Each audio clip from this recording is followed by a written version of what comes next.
Consolidation को continue करते हैं। ये देखिए मैं बता रहा था कि ड्रेनेज पाथ पर अभी हम देख रहे थे डिग्री ऑफ कंसोलिडेशन।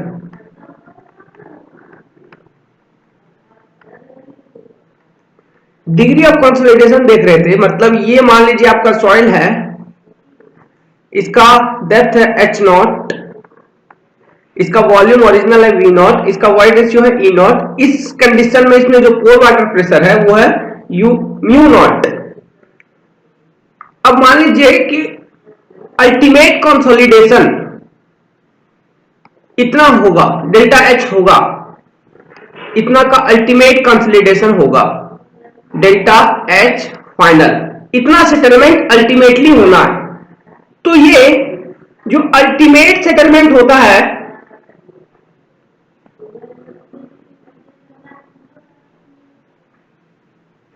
वो होती है एट इनफिनाइट टाइम।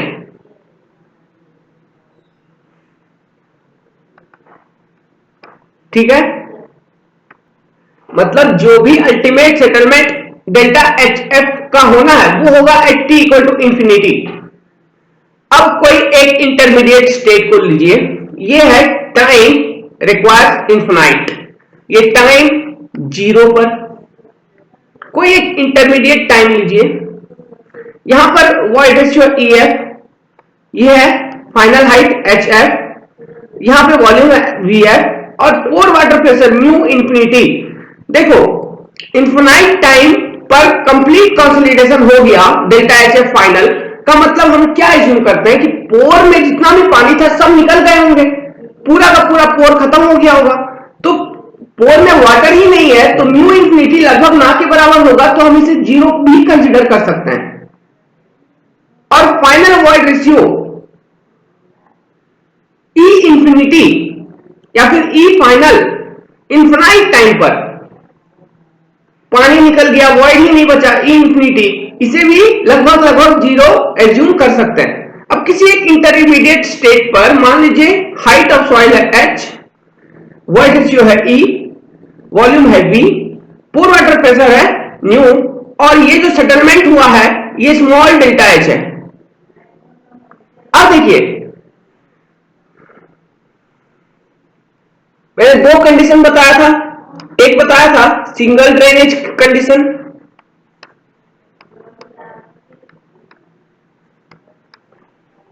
इसका मतलब ये हुआ, मान लो ये तुम्हारा कंप्रेसिबल सॉइल है H0, ये है कंप्रेसिबल लेयर।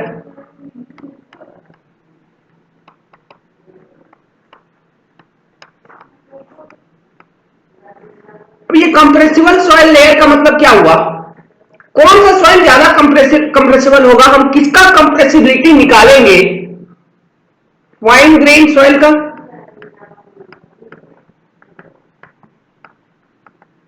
तो यहां पे क्ले होगा या फिर सिल्ट वगैरह होगी, फाइन सॉइल होगी। सिंगल ड्रेनेज का मतलब है इस सॉइल के ऊपर मान लीजिए कोई अलग सॉइल है, मान लीजिए सैंड है, इस सॉइल के ऊपर इतना अमाउंट का सैंड है,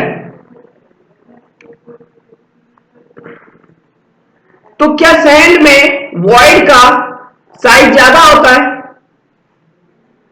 परमिएबिलिटी ज्यादा होता है? तो मैंने बताया था फास्ट ड्रेनिंग सॉइल होता है सैंड, या फिर कोर्स सॉइल। सैंड का एग्जांपल हुआ कोर्स सॉइल, क्योंकि परमिएबिलिटी ज्यादा है तो पानी इससे जल्दी निकलेगा। ठीक है, तो पानी जितने भी पानी है यहां से अगर वाटर आ रहा है, ठीक है, यहां तक जैसे पहुंचेगा सैंड से बाहर निकल जाएगा। तो ये कंडीशन हुआ सिंगल ड्रेनेज का। ओके, तो पानी किस और नीचे इम्परमिएबल लेयर हो, ये इम्परमिएबल लेयर,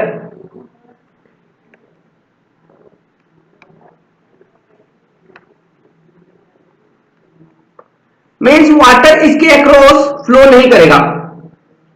सो देखो, तो वाटर को, ये जो नीचे वाला वाटर है इसको इतना लेंथ ट्रेवल करना होगा तब जाके इसका एक्सपल्सन होगा।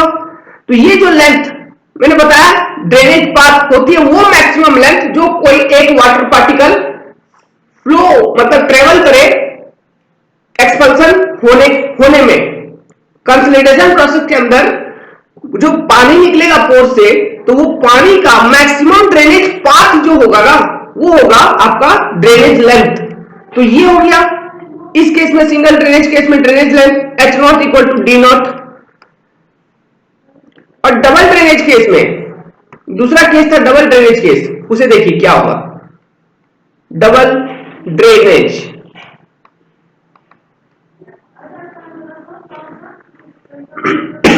सॉरी, ये देखिए कंप्रेसिबल लेयर है मतलब फाइन सॉइल है H नॉट। अभी ऊपर भी सैंड है नीचे भी सैंड है। मैं सैंड एग्जांपल ले रहा हूं, कोर्स सॉइल है, कोर्स सॉइल, परमिएबल सॉइल। ये क्या है? Course soil, course soil. अब देखिए इसमें मैक्सिमम ड्रेनेज पाथ कौन सा होगा? यहां पे जो वाटर के पार्टिकल्स होंगे कुछ इतना डिस्टेंस ट्रैवल करके बाहर निकलेंगे, यहां से एक्सपल्सन होगा, कुछ इधर से बाहर निकलेंगे, ठीक है। तो मैक्सिमम ड्रेनेज पाथ कितना हो रहा है इस केस में? डी नॉट बराबर H नॉट बटा 2। ये हो रहा है इस केस में मैक्सिमम ड्रेनेज पाथ। अब देखिए ये जो डबल ड्रेनेज केस है इसमें water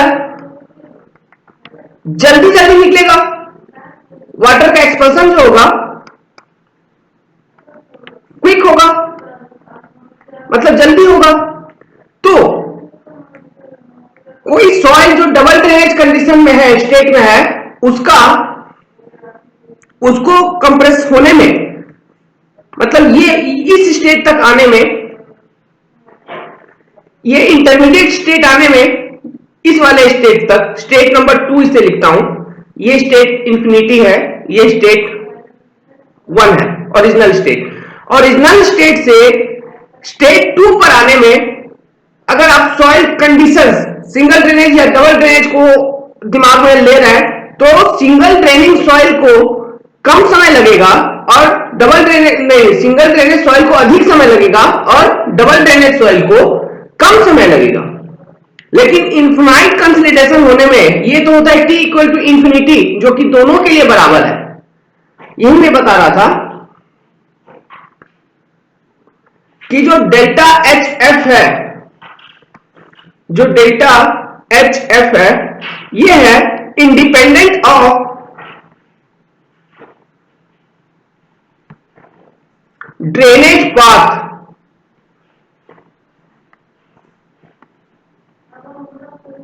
but at any intermediate state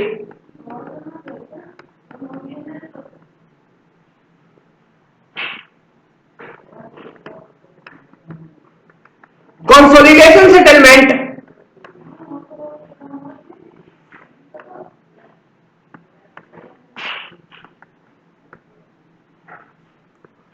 depends on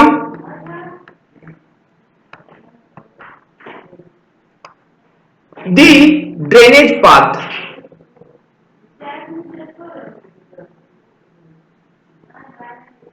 समझ रहे हैं? मतलब ये वाला सेटलमेंट जो होना है टेनी इंटरमीडिएट वो डिपेंड करेगा ड्रेनेज पाथ पर, या जल्दी होगा या लेट से होगा वो डिपेंड करेगा।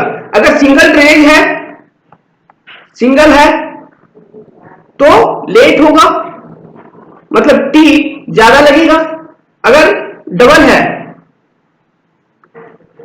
तो फास्ट होगा, टी कम लगेगा सेम डेल्टा एच अटेन करने में। ओके, लेकिन डेल्टा एच एफ तो T equal to infinite time में होगा।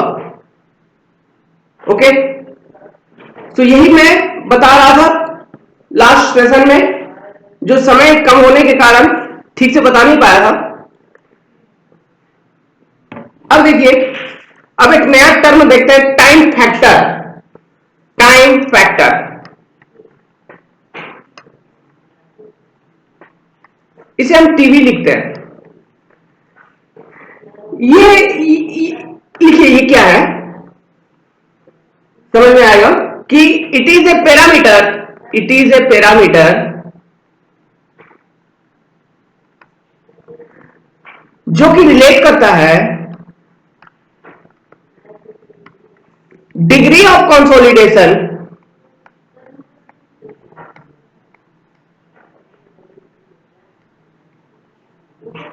ये डिग्री ऑफ कंसोलिडेशन क्या था, यू था। ये यू कौन कौन सी थी, कैसे लिखते थे यू को, डेल्टा एच के टर्म्स में लिखते थे। Eight any intermediate state degree of consolidation आपका कितना हुआ है, और डेल्टा एच फाइनल जितना होना है टाइम्स 100, या फिर void ratio original minus void ratio at any intermediate state divided over void ratio original minus infinite, तो ये 0 इंटू 100। या फिर ये देखिए पोर वाटर प्रेशर के टर्म्स में pore water initial minus pore water at any intermediate state, pore water initial minus pore water at infinite state which can be neglected, इस तरह से लिखते थे डिग्री ऑफ कंसोलिडेशन। तो ये डिग्री ऑफ कंसोलिडेशन और and time required, time required मत माने कि टी, कितना समय लगेगा उतना डिग्री ऑफ कंसोलिडेशन होने में, इन दोनों के बीच में एक रिलेशन डेवलप कराता है, और वो कराने का जो पैरामीटर है वो है TV, time factor. required, sorry, time required t for this particular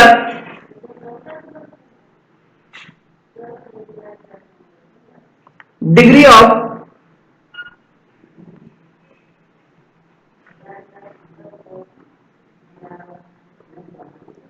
consolidation। तो ये देखिए एक रिलेशन है जो कि वेरी इंपॉर्टेंट रिलेशन है और फंडामेंटल रिलेशन है, आप इसे भूल नहीं सकते। ये एक फॉर्मूला याद करने वाली है, याद करना है उसे, मैं इसे रेड में लिखता हूं।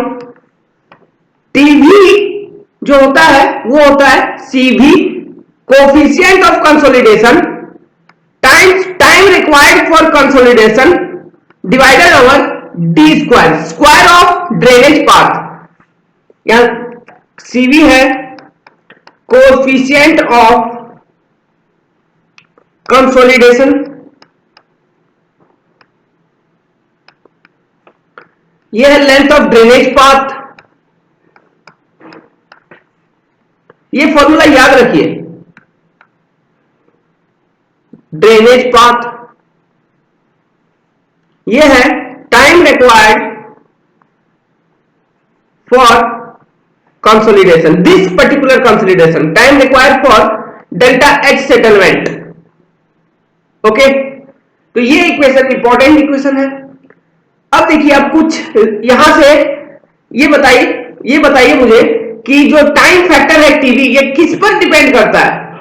एक तो डिपेंड करेगा आपका time required for consolidation, degree of consolidation, length of drainage path and coefficient of consolidation, इन सब चीजों पर डिपेंड करता है कि नहीं। तो इसे भी लिख लीजिए। तो डिपेंडेंसी ऑफ, ये सब ऑब्जेक्टिव है, dependency of time factor TV किन किन बातों पे डिपेंड करती है time factor. First, coefficient of consolidation,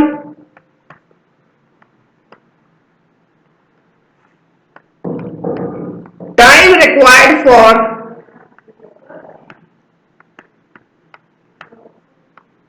ये coefficient of consolidation CV, time required for this for particular degree of consolidation,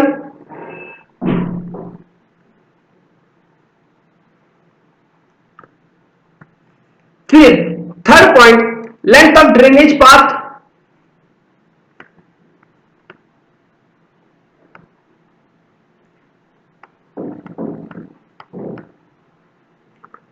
ये तीन बातें हो गई। और एक बात है जो यहां लिखा हुआ है, देखिए डिग्री ऑफ कंसोलिडेशन, ये यू है, डिग्री ऑफ कंसोलिडेशन यू।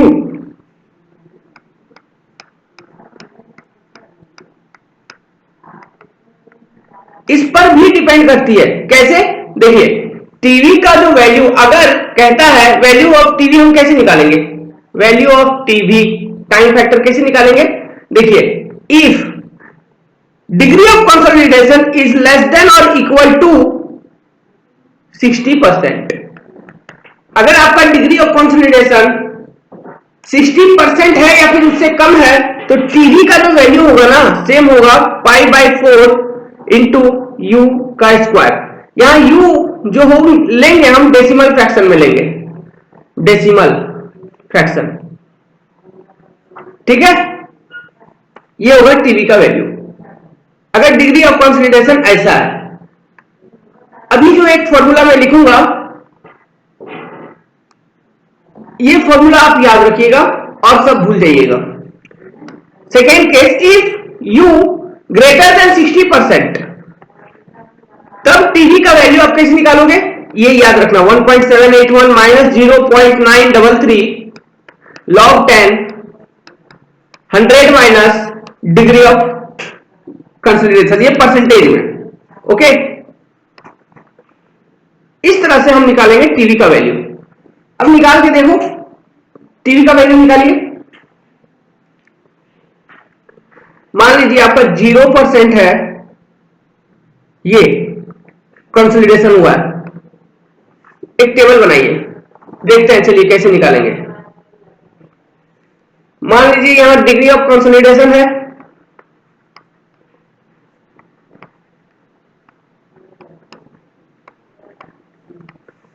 ये टाइम फैक्टर कैसे निकाले, ये देखिए अगर 0% डिग्री ऑफ कंसोलिडेशन है, टाइम फैक्टर कैसे निकालोगे? कितना होगा? ये होगा T0 बराबर 0। कैसे? π/4 इंटू यू का स्क्वायर, मतलब 0 का स्क्वायर, कितना? 0। अगर 50% है डिग्री ऑफ कंसोलिडेशन, तब कैसे निकालोगे? π/4 इंटू 0.50 का स्क्वायर, निकालिए कितना आ रहा है? ये आ रहा है T50 बराबर 0.197 आएगा, कैलकुलेट करिए। अगर मान लीजिए आपका डिग्री ऑफ कंसोलिडेशन है 90%, तो इसको कैसे निकालोगे? 1.781 माइनस 0.933 log 10 100 माइनस 90 10, ऐसे निकलेगा। तो कितना आ जाएगा? कैलकुलेट करिए, 0.848। अब आप एक चीज निकालिए, डिग्री ऑफ कंसोलिडेशन एट नहीं time factor at 100% degree of consolidation.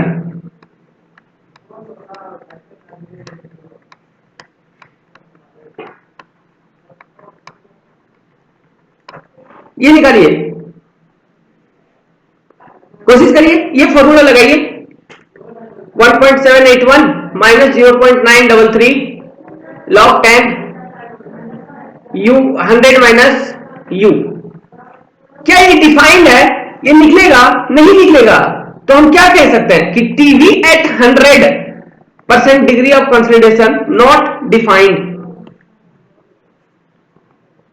इसी कारण से हम ये एज्यूम करते हैं कि 100% ऑफ 1 डिग्री कंसोलिडेशन, चूंकि time factor, value of time factor is not defined at 100% degree of consolidation.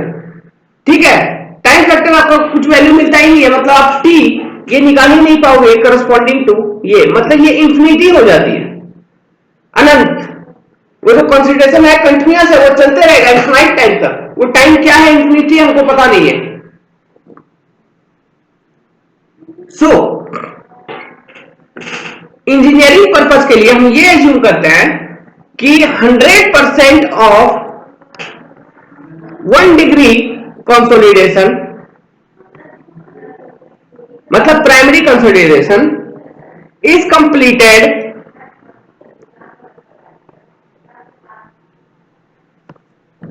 in infinite time, in infinite time लगता है, इसलिए सभी प्रैक्टिकल पर्पस के लिए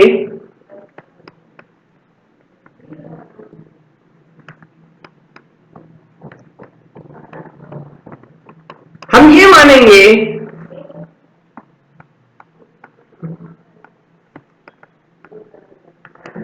कि कंसोलिडेशन is completed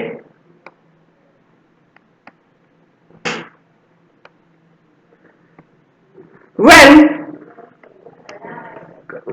ऐसे लिखिए completed at 90% degree of consolidation, तब आपको टीवी का वैल्यू मिलेगा जो मैंने बताया अभी 0.848।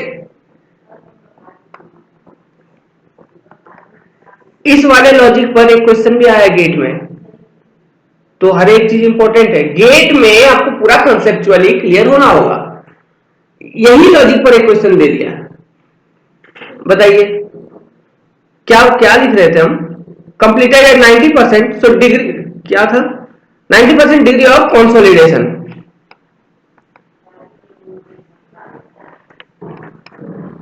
ठीक है, अब देखो ये देखिए टीवी का फॉर्मूला क्या होता है? CV into T over D square. Unit less है, इसका कोई यूनिट नहीं है, टाइम फैक्टर है ये। CV का क्या फॉर्मूला होता है? K over gamma W mv। अब इसको इसमें पुट करिए, तब टीवी क्या मिलेगा आपको? K into T over D square into gamma W mv। ये तो कांस्टेंट है किसी एक पर्टिकुलर डिग्री ऑफ कंसोलिडेशन पर। So time required for that particular degree of consolidation is inversely proportional to permeability of soil. क्या मतलब? अगर आपका सॉइल अधिक परमिएबल होगा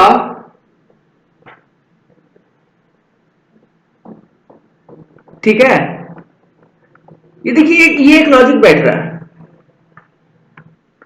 मतलब अगर आपका सॉइल अधिक परमिएबल है तो टाइम जो लगेगा वो कम लगेगा सेटलमेंट में, और अगर आपका सॉइल कम परमिएबल है, के अगर कम है तो टी ज्यादा लगेगा।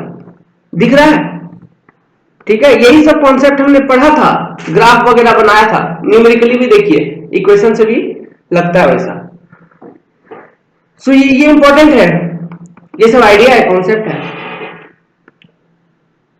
अब देखिए आप एक न्यू टॉपिक स्टार्ट करते हैं कि CV जो है हमारा कोफिशिएंट ऑफ कंसोलिडेशन, इसे हम कैसे डिटरमाइन करते हैं। लिखिए डिटर्मिनेशन ऑफ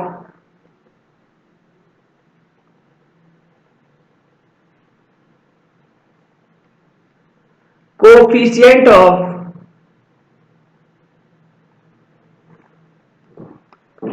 कंसोलिडेशन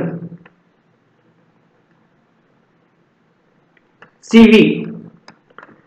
पहले तो CV देखो, CV डिपेंड किस पे करता है? CV equal to K over gamma W mv। तो CV डिपेंड करता है K के ऊपर, CV डिपेंड करता है mv के ऊपर, और mv क्या था? Delta V over V not बटा डेल्टा सिग्मा बार। ठीक है, तो CV जो होता है ना किसी एक सॉइल के लिए लगभग कांस्टेंट होती है। क्यों होती है? K लगभग कांस्टेंट होती है, हम एज्यूम करते हैं, ये एज्यूम्ड है कि कांस्टेंट लेंगे हम, लेकिन ये कांस्टेंट होगी नहीं, क्योंकि ये mv पर भी डिपेंड करती है, और mv डिपेंड करती है आपका चेंज इन इफेक्टिव स्ट्रेस पर। तो CV को भी डिपेंड करना चाहिए over change in effective stress और नॉट, लेकिन हम एज्यूम करते हैं कि ये कांस्टेंट है in this consideration theory. Okay, समझ गए? लिख लीजिए कि CV वो डिपेंड करता है टाइप ऑफ सॉइल पे। टाइप ऑफ सॉइल क्यों बोल रहा हूं? के रिस्पेक्ट में। एंड लेकिन it is assumed that to be constant for a particular soil, किसी एक सॉइल के लिए इसे कांस्टेंट एज्यूम करते हैं, बट हाउएवर ये कांस्टेंट नहीं है। क्यों नहीं है? क्योंकि ये चेंज इन इफेक्टिव स्ट्रेस पे डिपेंड करती है।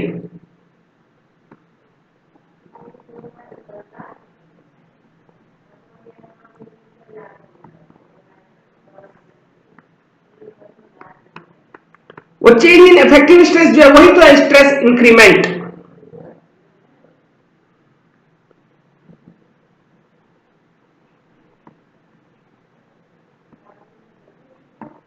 ओके, और एक चीज बताइए मुझे कि देखिए लिक्विड लिमिट आपको पता है, मैंने बताया था लिक्विड लिमिट ऑफ सॉइल। अगर लिक्विड लिमिट ऑफ सॉइल अधिक है तो सॉइल अधिक कंप्रेसिबल होगा ना, मतलब कंप्रेसिबिलिटी ऑफ सॉइल ज्यादा।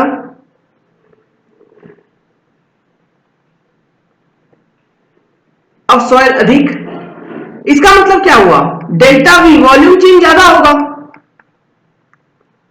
अगर डेल्टा वी ज्यादा है तो एम भी ज्यादा होगा। अगर एम भी ज्यादा है तो सी भी 1/mv है, मतलब एम भी ज्यादा तो सी भी कम, मतलब लिक्विड लिमिट ज्यादा तो coefficient of consolidation of soil will be lesser. ये रिलेशन है, लिख लीजिए कि इफ लिक्विड लिमिट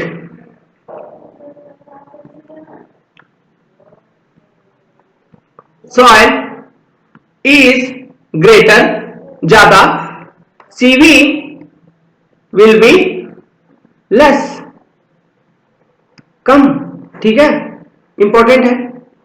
तो क्या हो जाएगा equation? CV inversely proportional to liquid limit 1/ITV होगा।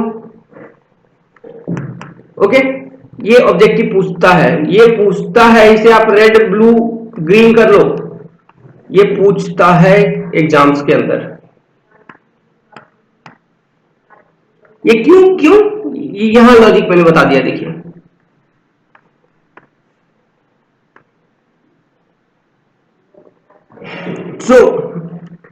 तो हम क्या पढ़ रहे थे? ये तो हो गया उसका।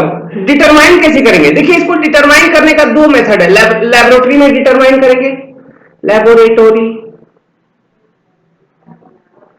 लैबोरेटरी में डिटरमाइन करेंगे। डिटरमाइन करने का दो मेथड है, तो दो मेथड है तो दो वैज्ञानिक ने दिमाग लगाया होगा। तो एक वैज्ञानिक का नाम है टेलर,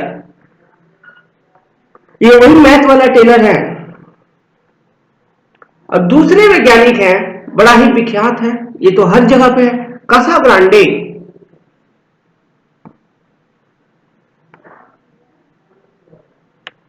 देखो इन्होंने बड़ा सिंपल है यार, कुछ नहीं है कि टेलर ने क्या किया, degree of concentration corresponding to 90% TV का वैल्यू निकाल लिया, और उसके करस्पॉन्डिंग सीवी क्या हो जाता है? टीवी d²/t हो जाएगा। सीवी निकाल लिया इन्होंने, यही है, इतना ही जानना है बस। कासाग्रांडे ने क्या किया? डिग्री ऑफ कंसोलिडेशन 50% के करस्पॉन्डिंग टीवी का वैल्यू निकाला और सीवी का वैल्यू निकाल लिया, टीवी d²/t। ओके, और अधिक नहीं पढ़ना है, इतना ही जानना है कि दो मेथड है। और देखिए मेथड का नाम देख लीजिए, टेलर मेथड को हम और एक नाम भी देते हैं, इसे और एक चीज बोलते हैं, आपने देखा होगा बुक्स में, उसका नाम है कुछ ऐसे square root fitting method, square root time fitting method, square root time fitting curve method. ये जरूरत नहीं है, एग्जाम में नहीं पूछेगा, पूछेगा ये टेलर ने U कितना दिया, उसका सीवी कितना आया, ये सब। इन्होंने, इनका जो मेथड था वो था लॉगरिथमिक,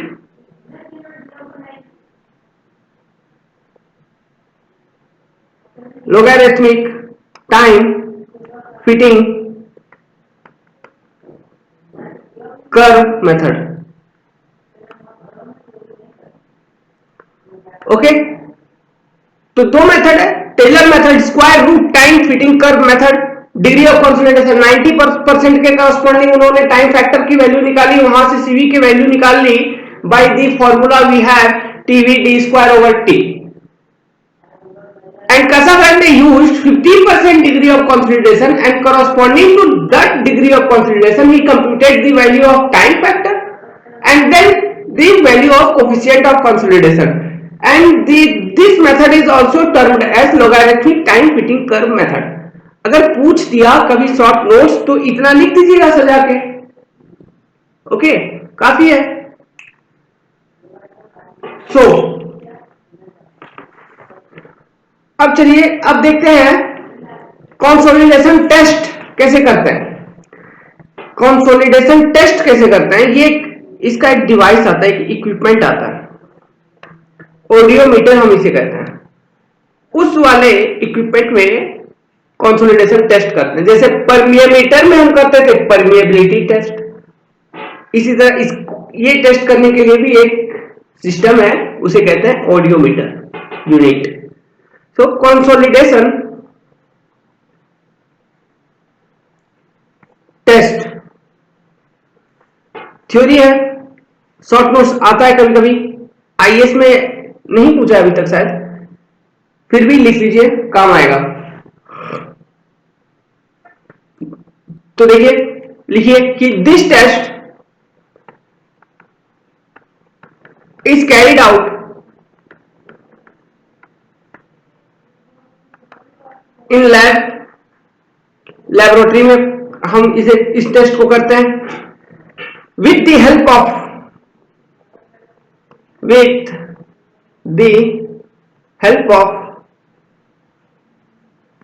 ऑडियोमीटर,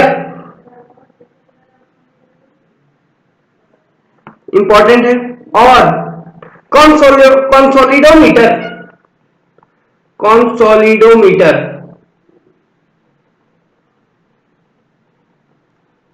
ठीक है। अब हमें करना है कंसोलिडेशन टेस्ट, तो उस इंस्ट्रूमेंट का नाम पता चल गया, दो इंस्ट्रूमेंट होता है और लेबोरेटरी में हमको करना है। तो कंसोलिडेशन टेस्ट करने के लिए आपको सैंपल तो चाहिए, ठीक है। तो वो जो सैंपल का डायमेंशन कितना होगा, सैंपल साइज लिखिए, मतलब 65 से 110 mm डाया का सैंपल बनाएंगे, और उसका थिकनेस जो होगा ना,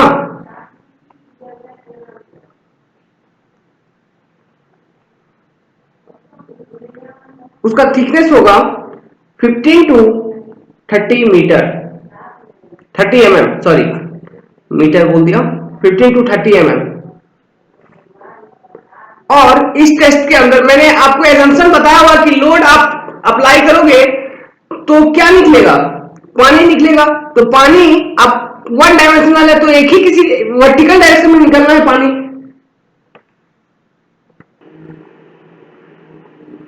तो क्या बताया था, वर्टिकल डायरेक्शन में पानी निकल रहा है, ये एजम्पशन ही था।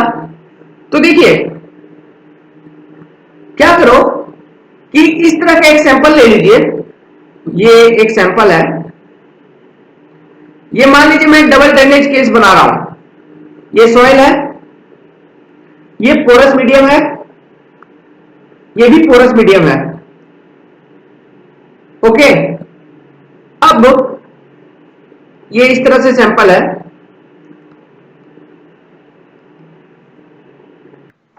इस पर लोड लगाया तो वाटर का जो एक्सपल्सन होगा बाहर से होगा, वर्टिकली होगा, मतलब load is applied over top of sample and pore water is allowed to expel in vertical direction only.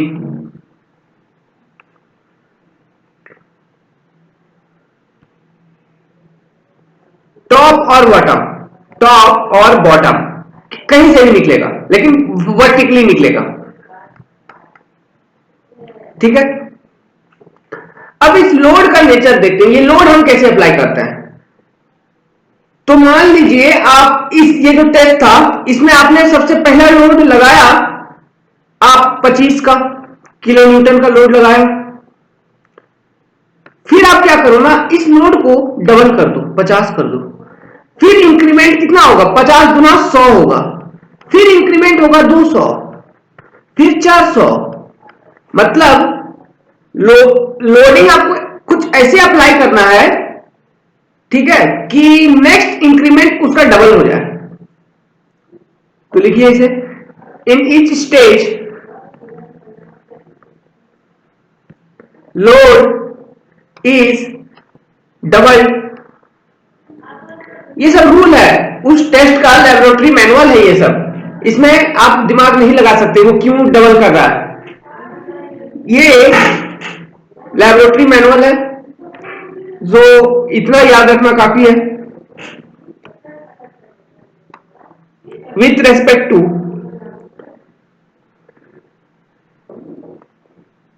Previous stage,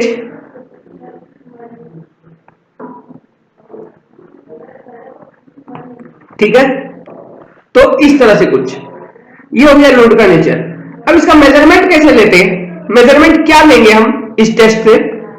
देखिए क्या होता है, यहां पे मैंने एक चीज दिखाना भूल गया। यहीं पे देखिए, यहां पे एक इंस्ट्रूमेंट रहता है इस तरह से, कुछ डायल गॉज टाइप का, इसी तरह से दिखती है। इसे कहते हैं कंसोलिडोमीटर रिंग,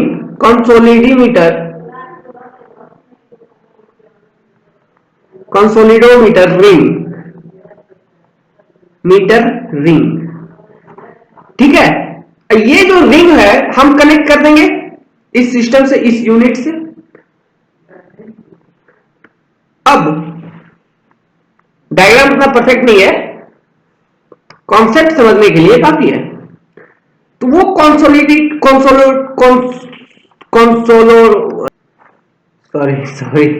वो हो जाता है। तो देखिए वो जो है कंसोलिडोमीटर रिंग, ठीक है, कंसोलिडोमीटर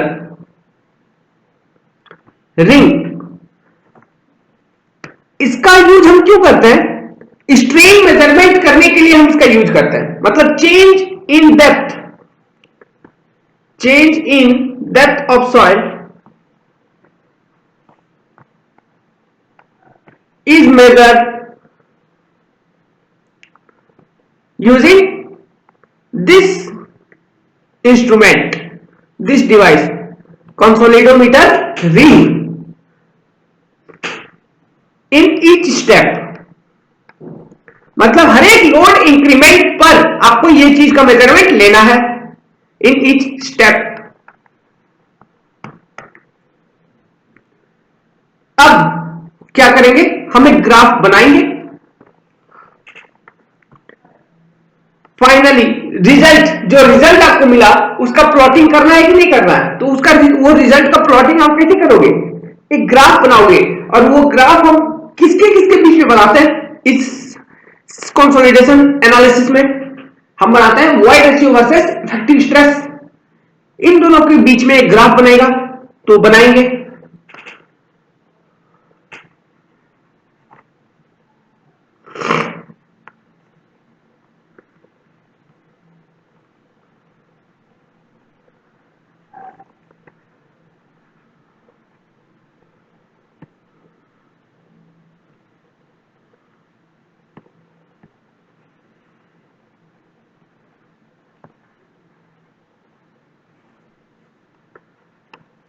अरिथमेटिक स्केल इंपॉर्टेंट है, क्योंकि लॉग स्केल में जो आप ग्राफ बनाते हो अलॉन्ग एक्स कोऑर्डिनेट एक्सिस, तो उसका जो स्लोप मिलता है वो लाइन तो लीनियर मिलता है, और उसका स्लोप जो मिलता है उसे हम क्या कहते थे, सीसी कहते थे क्या, कोएफिशिएंट ऑफ कंप्रेशन।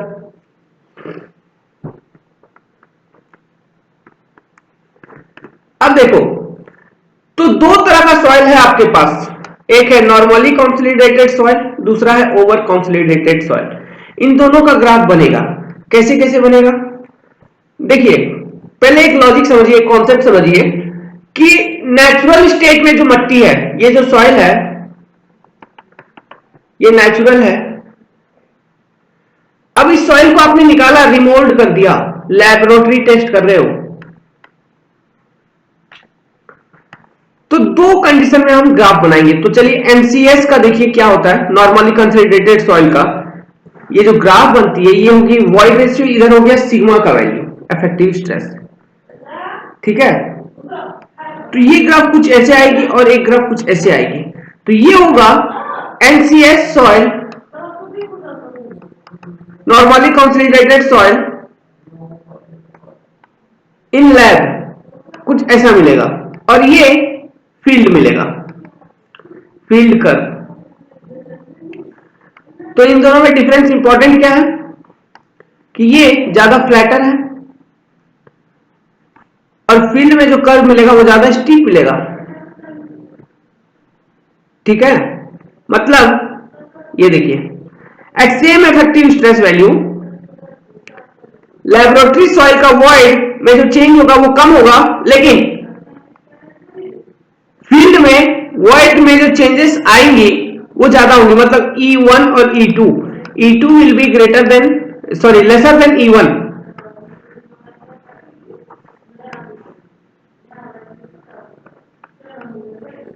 ठीक है, इसका मतलब कि ये जो कर्व है, फील्ड में जो आपको कर्व मिल रहा है नॉर्मली कंसोलिडेटेड सॉइल का, उसमें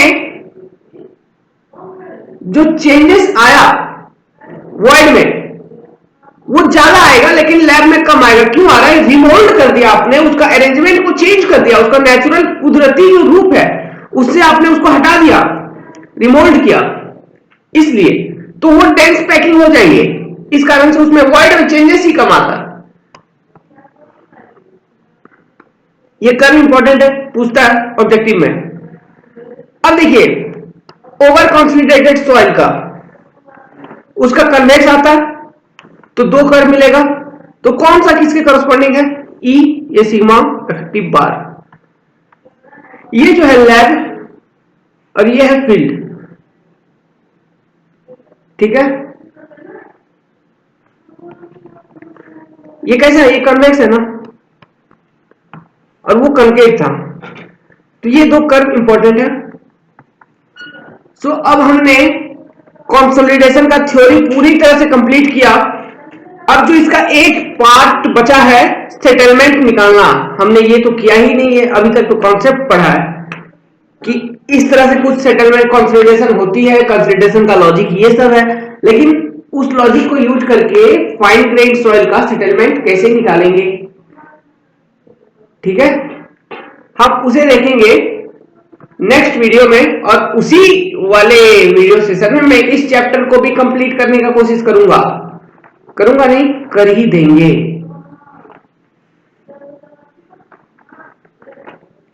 so for now thank you.